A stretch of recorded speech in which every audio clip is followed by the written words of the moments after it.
بسم اللہ الرحمن الرحیم۔ السلام علیکم۔ کیا آپ کو معلوم ہے کہ ہفتے میں وہ کون سا دن ہے جس کے لیے فرشتے مسجد کے دروازوں پر رجسٹر لے کر کھڑے ہو جاتے ہیں؟ اور وہ کون سی ایک ایسی غلطی ہے جو ہمارے دلوں پر ہمیشہ کے لیے مہر یعنی سیل لگا سکتی ہے؟ چلیے آج مومنین کی عید یعنی جمعہ کی ان حقیقت کو جانتے ہیں جو شاید آپ نے پہلے کبھی نہیں سنی ہوگی۔ صرف ایک دن کی عبادت اور ہر قدم پر 1 سال کے روزے اور 1 سال کی تہجد کا ثواب۔ جی ہاں، یہ کوئی معمولی دن نہیں، یہ اللہ کا دیا ہوا وہ تحفہ ہے جسے ہم جمعہ کہتے ہیں۔ آج کی اس ویڈیو میں ہم دیکھیں گے اس ایک دن میں اپنی پوری زندگی کے گناہ معاف کروا سکتے ہیں۔ کائنات کی تخلیق سے لے کر قیامت کے دن تک ایک ہی دن ہے جو سب پر بھاری ہے، وہ دن جس نے حضرت آدم علیہ السلام کا دنیا میں سواگت کیا، اور وہی دن جو ہماری دعاؤں کی قبولیت کی چابی ہے۔ اگر آپ اپنے پچھلے ایک ہفتے کے تخاوت اور گناہوں کو دھونا چاہتے ہیں تو جمعہ کی یہ فضیلت آپ کے لیے جاننا لازمی ہے۔ جمعہ کی فضیلت اور اس کی برکت اتنی زیادہ ہے کہ اگر انہیں تفصیل سے بیان کیا جائے تو یہ واقعہ ایک بہترین بیان میں مبتلا ہو سکتا ہے۔ ایک حدیث کے حوالے سے اس دن کی تاریخی، عبادت اور روحانی اہمیت کو مزید گہرائی سے سمجھتے ہیں۔ تخلیق کائنات اور جمعہ۔ جمعہ صرف ایک دن نہیں بلکہ تاریخی انسانیت کا مرکزی دن ہے۔ حضرت آدم علیہ السلام، حدیث میں آتا ہے کہ آدم علیہ السلام کی پیدائش، ان کا جنت میں داخل اور زمین پر خلافت کا آغاز سب جمعہ کے دن ہوا۔ قیامت کا دن۔ رسول اللہ صلی اللہ علیہ وآلہ وسلم نے فرمایا، قیامت بھی جمعہ ہی کے دن قائم ہوگی۔ صحیح مسلم میں آتا ہے، اسی لیے ہر مرکب، فرشتہ، آسمان، زمین، پہاڑ اور سمندر جمعہ کے دن سے ڈرتے ہیں کہ کہیں قیامت نہ آ پڑے۔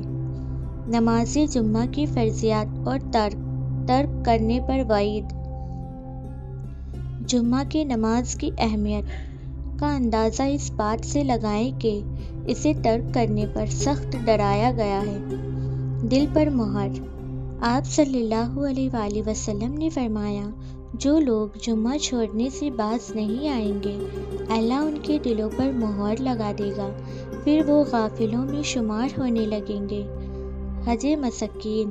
بعض روایت میں نماز جمعہ کو مسکینوں کا حج کہا گیا ہے کیونکہ یہ اجتماعی عبادت کا بڑا ذریعہ ہے۔ فرشتوں کا انتظار۔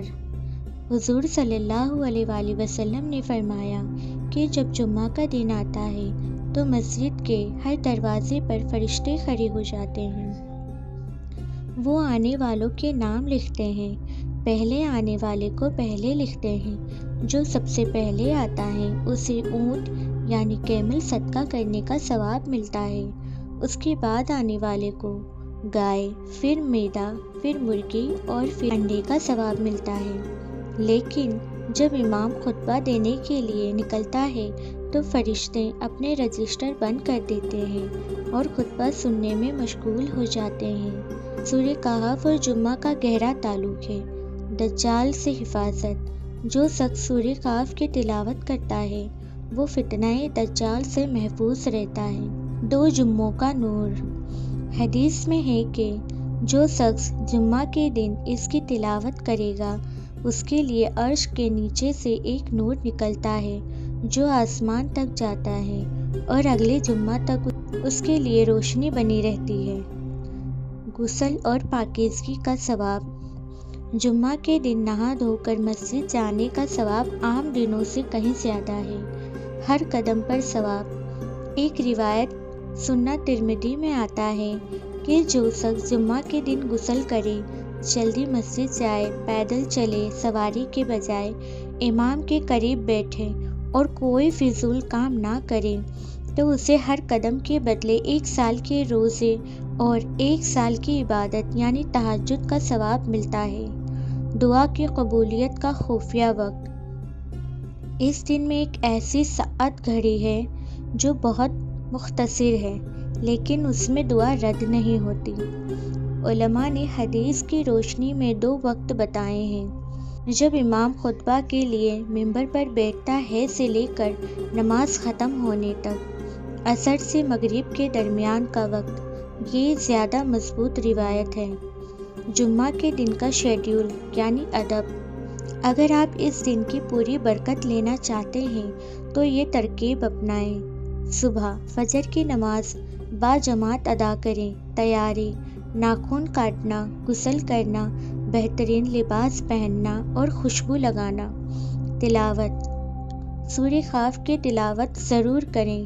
درود شریف: چلتے پھرتے اللہم صلی علی محمد وعلی آل محمد کا ورد کریں۔ مسجد: اذان سے پہلے مسجد پہنچیں اور خاموشی سے خطبہ سنیں۔ دعا: عصر کے بعد سے مغرب تک ذکر اور دعا میں مشغول رہیں۔ امید ہے آپ کو یہ ویڈیو پسند آئی ہوگی۔ ایسی ہی اور ویڈیو دیکھنے کے لیے میرے چینل کو سبسکرائب کریں، ویڈیو کو لائک اور ثواب کی نیت سے شیئر ضرور کریں۔ السلام علیکم۔